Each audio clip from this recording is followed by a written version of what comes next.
Hello, welcome to How To Pottery. Today we're going to talk about fixing a broken ceramic mold. These are made out of a plaster, not plaster Paris, but it's called Potter's Plaster number 1. We're also going to use it to repair a damaged mold that has pieces missing. This one right here, for instance, is from the 60s. And as you can see, there's a chunk missing.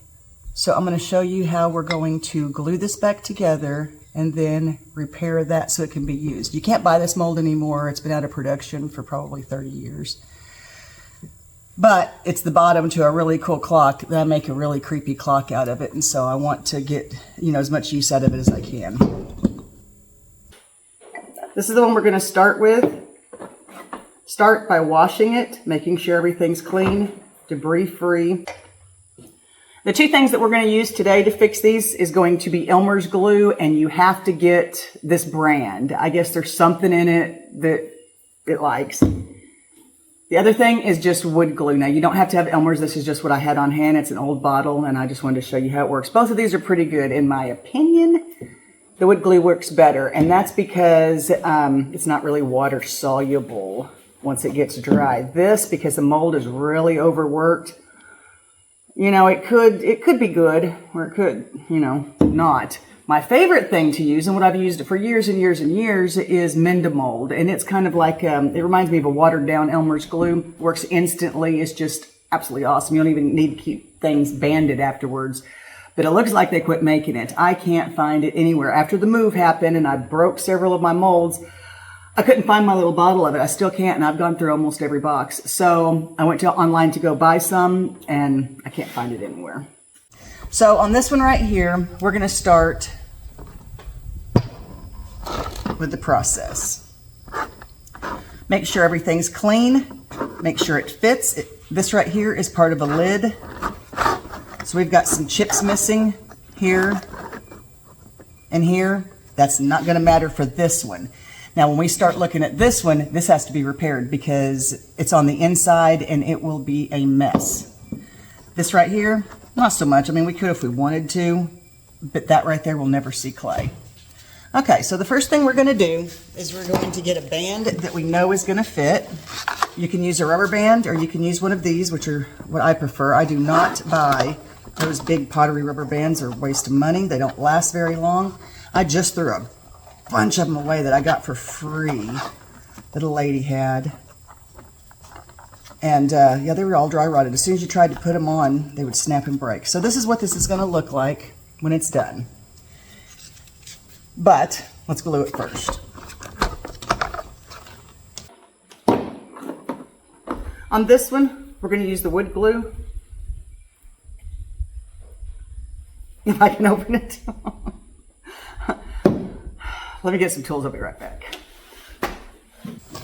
Okay, well, that didn't go as planned. The lid broke on it, but that's okay. There's only about this much left in it, and it is really old. So the first thing we're going to do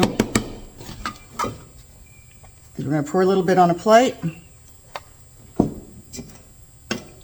going to take a paintbrush, put it in some water. I guess y'all can't see this. Let me slide all this over. The paintbrush and a little bit of water. Let's thin it down, but not real thin. You see how much I put on here? That is just enough to make it workable. That's all.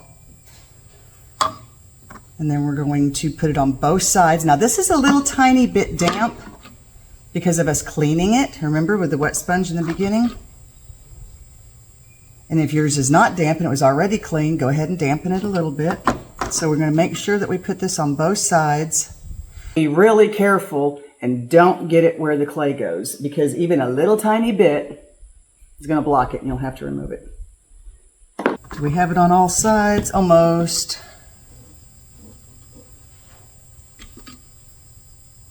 Like I said, make sure that it does not get in there. Now we're going to put it together very tight. Make sure it fits. Then we're going to band it. And this can get tricky, especially if the mold is odd shaped.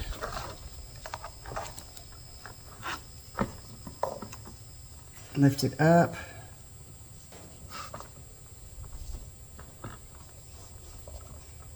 Until you get just the least little bit of resistance, and then push it down. When you do that, you're going to get glue. Immediately take your damp sponge and remove it, or it will not absorb water from here on out. I mean, it will be terrible. Might as well just pitch it and do something different.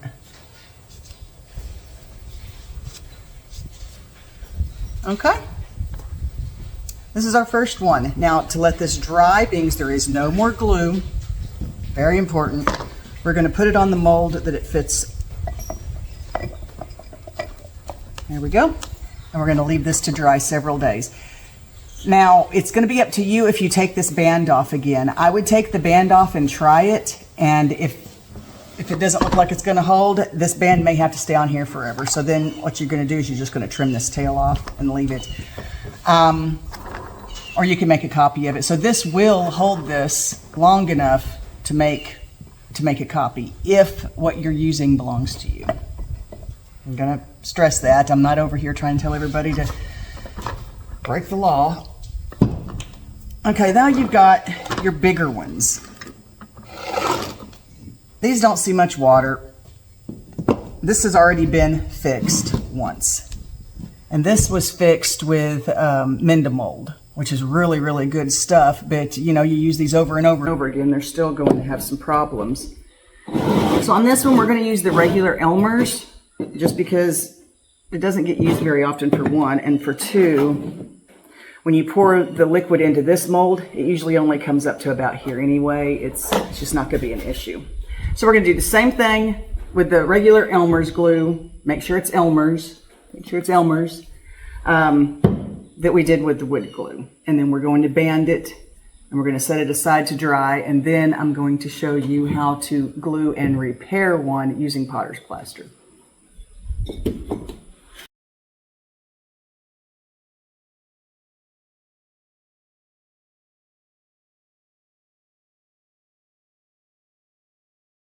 Make sure it's good and lined up. And I give yourself a little slack so the buckle will close. That's too much slack. A little too much still. There we go. You could feel it. If your hands are here, you could feel it tighten around. Now take your sponge. Make sure this is all lined up really good. Remove any glue that may have gotten on the inside. And there you go. Now this one, I'm 100% positive that the buckle, this thing will have to stay on here. This band will have to stay on this one. It's already broken a couple of times. So some of these you're just gonna know. Poor design.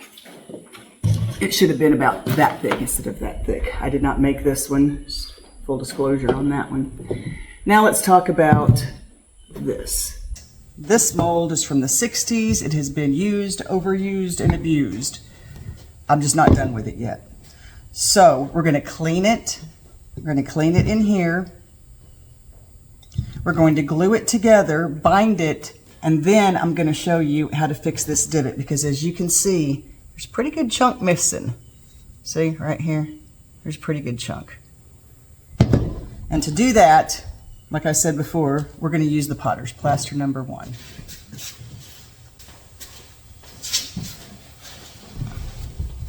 Make sure there's no dust. Whew, there's a lot on this one. This is too much. Wear a mask. You don't want Potter's lung. You don't want all this stuff up in your lungs. This right here, I know for a fact is just dust. It's not clay dust. Still, I think probably ain't very good for you.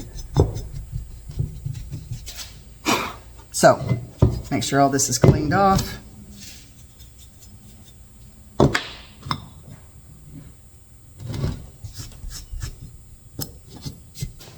Okay, so now buckle it.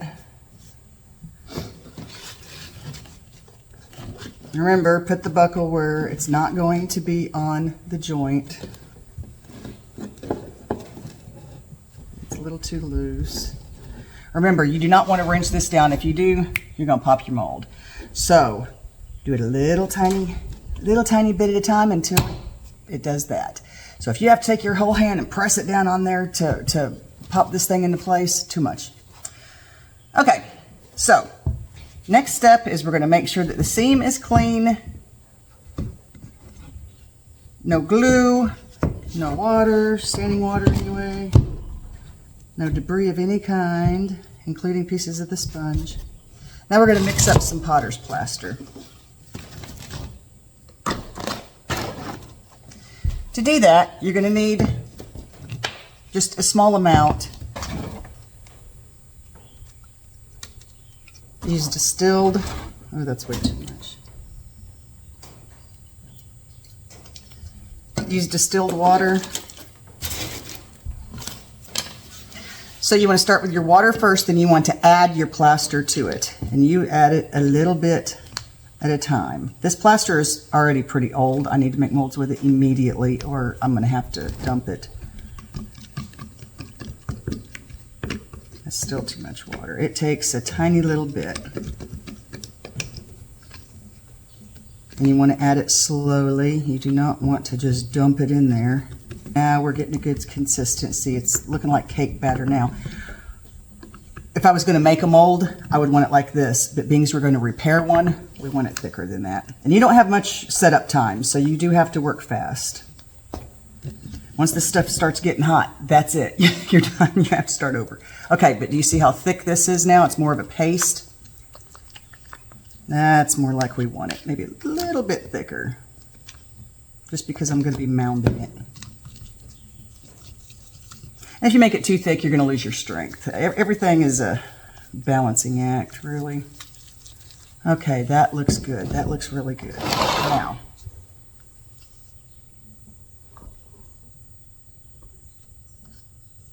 make sure you get it everywhere that you need it, but nowhere else. So make sure you cram it down in the crevice really, really well, and then remove excess. It's already starting to harden. That fast.